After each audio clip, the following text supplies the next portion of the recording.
I think just lastly, to make the point and really echo the message and that the IMC has sounded, someone who violates a law or who is alleged to have violated a law, whether it is someone who is accused of theft, whether it is someone who is accused of illegally entering a country, they do not void or lose their inherent human dignity and human rights.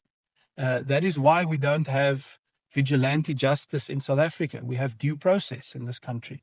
And it applies to any kind of legal violation. So a person does not forfeit their right to life, to dignity, and to being a human being because they have broken the law. That is what our constitution, that sets our constitution apart. That is part of what makes us a country that the world looks up to. And we must never allow a narrative where people are dehumanized and where there's almost an assumption that you forfeit your right to be a human being because you have violated or because you are alleged to have violated a particular law. That is the perspective that we are promoting and articulating without contradiction.